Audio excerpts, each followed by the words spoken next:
In this video, I chop up a perfectly good slab of wood, regret not wearing my brown pants, and try to make some simple geometric shapes.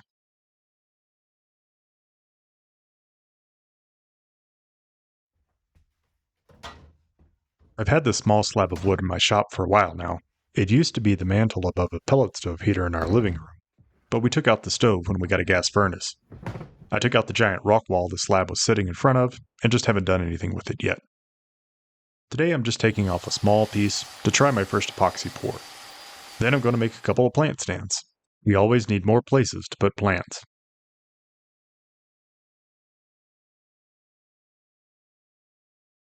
First, I'm going to glue up some leftover cutting board blanks that I have to make a second plant stand.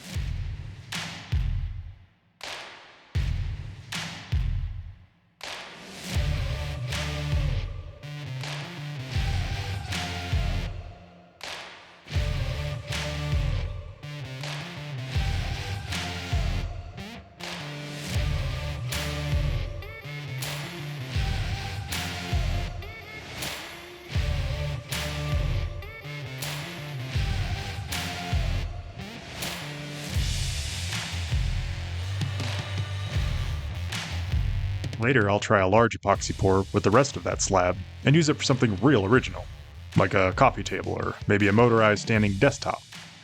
Okay, I know that's nothing new, but I'll feel a lot better if I keep it simple and get the technique down first before trying something crazy.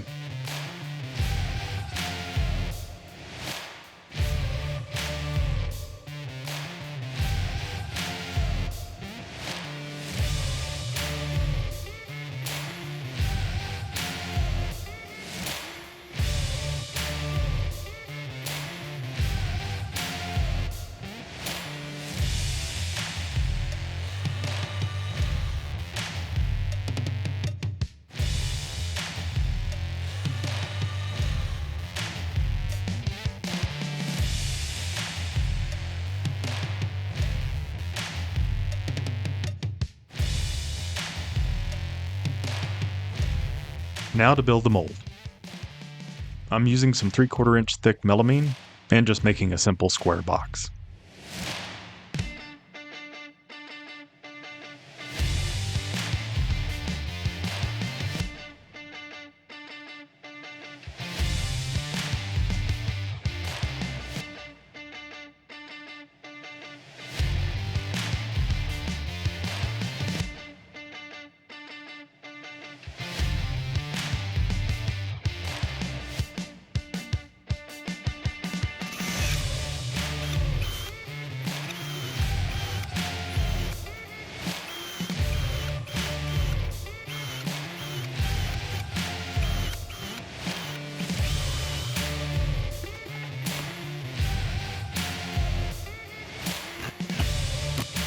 Just a few screws to hold it together.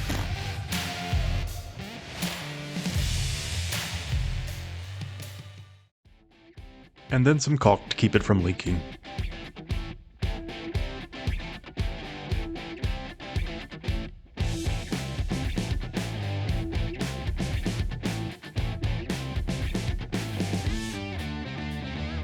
This plant stand needs to be a diameter of about 12 inches for the pot my wife wants to put on it. So I've got what feels like a lot of space to fill with epoxy, and I don't think I have enough. So I cut down a scrap piece of wood as a filler. This should only be visible from the bottom once the piece is done, and if you're at my house trying to look underneath my plant stands, I might have to ask you to leave. Please, don't make it weird.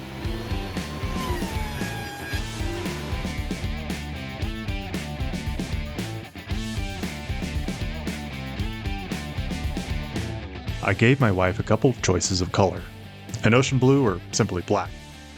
I mixed a bit in water first to get an idea of what they would look like. She chose the right one and went with black. I forgot to order some mold release for this project, but I figured some paste wax will work just as well, right? What could go wrong? Now to mix the epoxy and get this thing poured.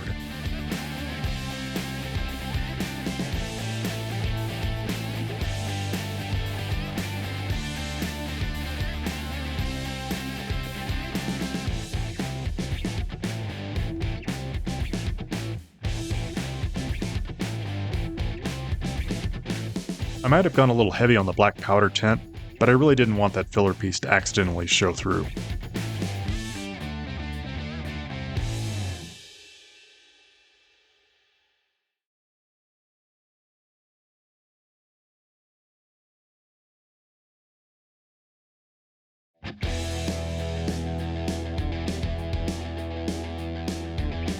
If I had considered some simple physics beforehand, I would have guessed that these pieces would start to float.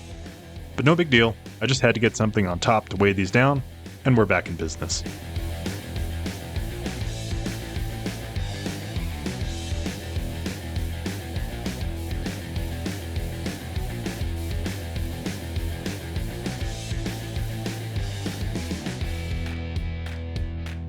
Okay, that should take some time to cure, so we'll get back to our first little glue up and start prepping it.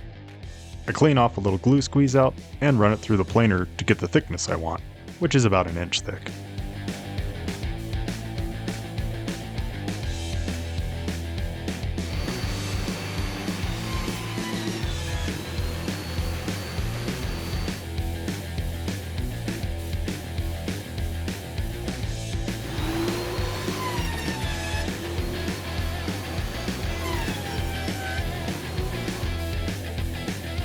I gave this epoxy a couple of days to cure, just to be sure, and then went to work taking apart the mold. It was a bit of a workout, but I eventually got most of it off. Not sure that paste wax was such a great idea after all, but it's a small piece, so it was manageable.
I made the epoxy slab a little oversized, and so it wouldn't fit on my planer.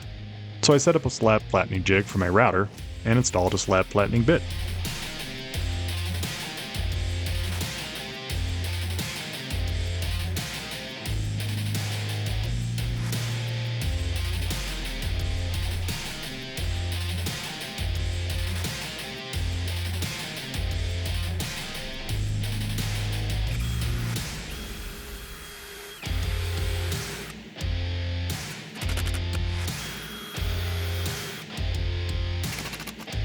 Taking a few light passes at a time, I'm able to flatten both sides and bring it down to its final thickness, which was 1.25 inches for this one.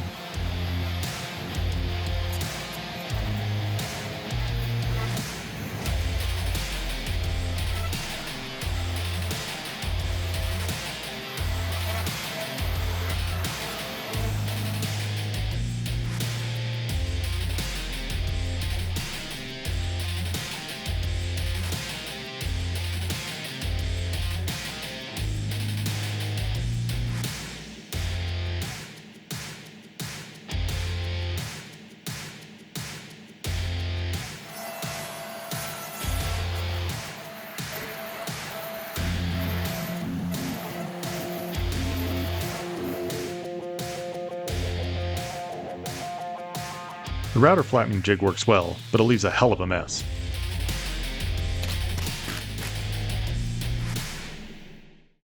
Once that's cleaned up, I start marking out my circles with a little homemade compass.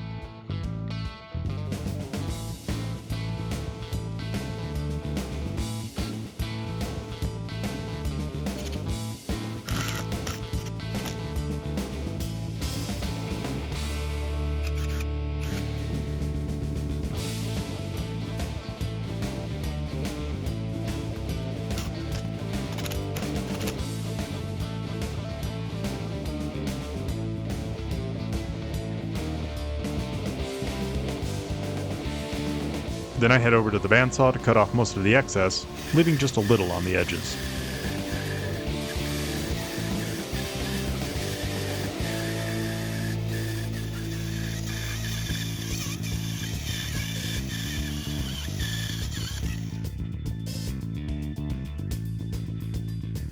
To finish cutting these circles, I thought I would try a technique I've seen before at the router table. I bought a large upcut bit for my router, and then put a screw in the table half the distance of the diameter of the circle I want to cut.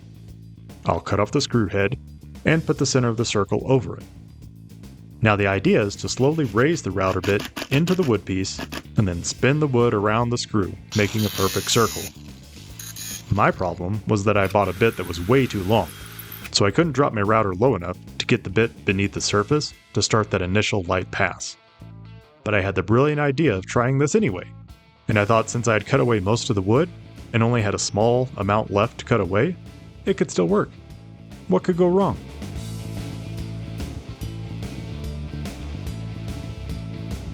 I'll just hold this in place with one hand while I turn on the router with the other and... Nope. Did you see how fast I bailed on that? And that's probably the biggest takeaway from this, for me anyway. If I'm lacking that much confidence in a technique, I just shouldn't do it. I'll find something better and safer.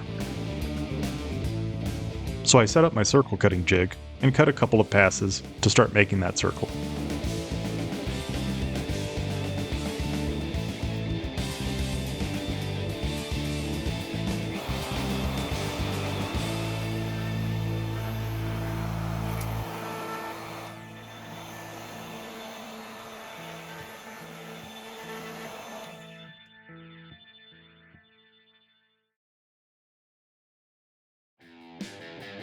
And with that first ledge cut, I can now go back to the router table and finish it off with a flush trim bit. Really should have done this in the first place. So much safer.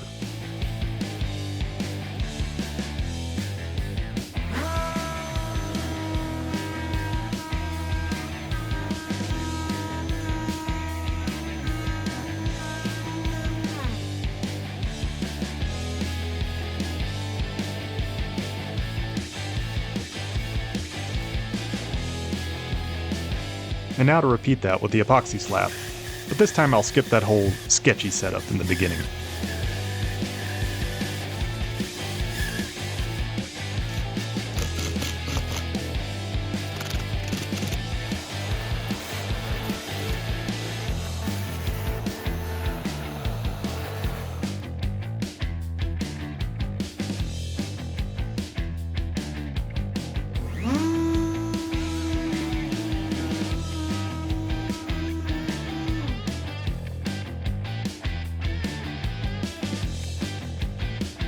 Now that I've finally made 2 circles without killing myself, I'll round over the top and bottom of each circle.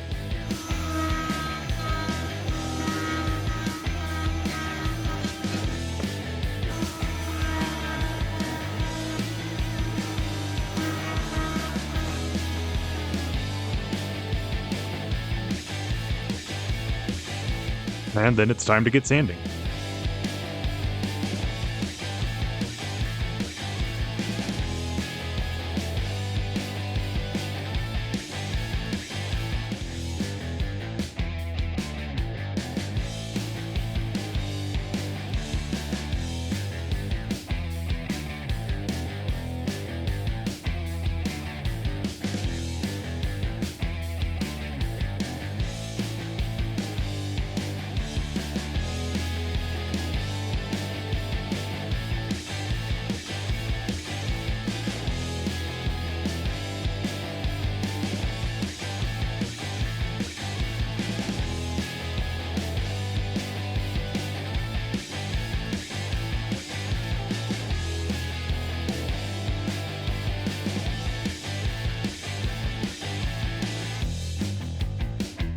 Once that's done, I put on some Rubio Monocoat clear and wipe it off.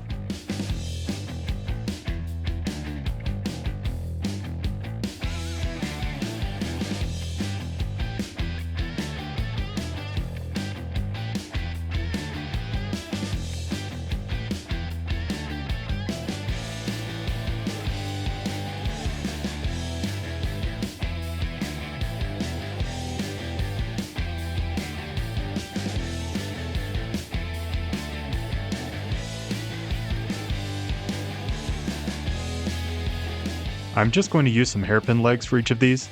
The wider stand is getting the shorter legs that I got on Amazon.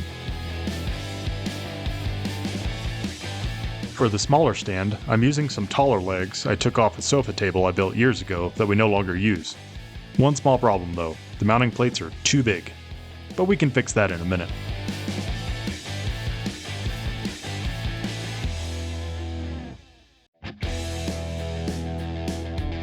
First, I'll line up these legs, pre-drill some holes, and screw them in.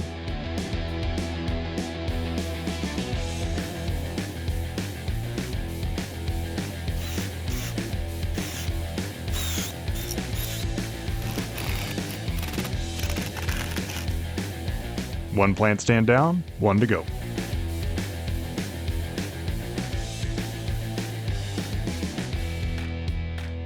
I take an angle grinder and cutoff wheel and trim down the mounting plates on these legs. Then I can clean up those edges with a flap disc and drill some new holes.